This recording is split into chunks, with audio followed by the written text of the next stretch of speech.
अफगानिस्तान के कुंदूज शहर की एक मस्जिद में शुक्रवार को एक आत्मघाती बम धमाका हुआ जिसमें कम से कम 50 लोगों की मौत हुई है।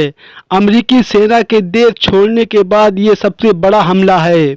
शिया मुस्लिम अल्पसंख्यक समुदाय की सैयद आबाद मस्जिद में तितर-बितर हुई लाशों को देख जा सकता है। उत्तरी शहर में इस धमाके में 100 से ज़्यादा लोग जख्मी हुए हैं।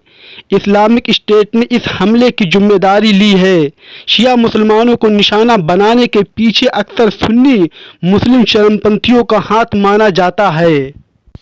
पाकिस्तान संवाददाता सिकंदर किरमानी बताते हैं कि अगस्त में काबुल एयरपोर्ट पर आईएस ने बड़ा जानलेवा हमला किया था और वो हमले भी अफगानिस्तान में शिया अल्पसंख्यक समुदाय पर लगातार हमले करता रहा है।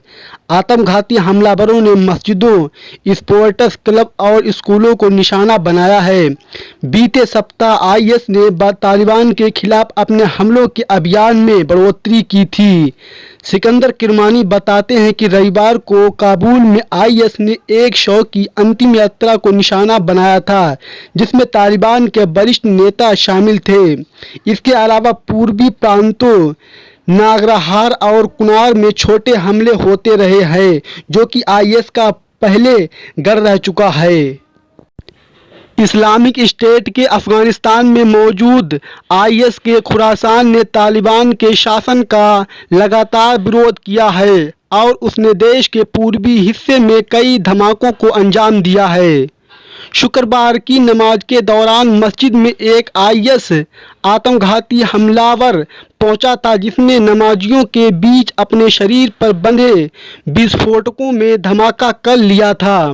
धमाके के बाद रक्तदान करने को लेकर अस्पताल पहुंचे एक स्थानीय व्यापारी ज़ल्मे अल-कज़ई ने घटना के बाद के दृश्य का विवरण दिया है। उन्होंने समाचार एजेंसी एएफपी से कहा, घटना स्थल से मारे गए लोगों को लाने के लिए एम्बुलेंस को वापस भेजा जा रहा था। वहीं अमेरिका ने कहा है कि अफगानिस्तान से अमेरिका के जाने के बाद शनिवार को उसके राजनयिक तालिबान के नेताओं के साथ पहली बार आमने सामने बैठक करेंगे।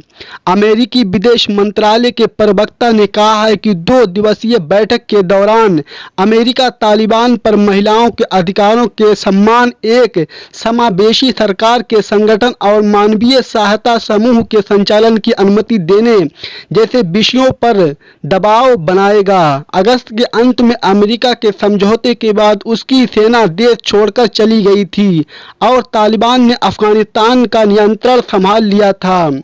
2001 में अफगानिस्तान पर हमला बोलने के बाद अमेरिकी सेना ने तालिबान लड़ाकों को सत्ता से बेदखल कर दिया था। अफगानिस्तान के कई लोगों का मानना था कि तालिबान के कब्जे के बाद कम से कम देश में अधिक शांति होगी, लेकिन तालिबान की सुरक्षा को बेहतर करने के वादे के आगे आईएस का एक बड़ा खतरा है।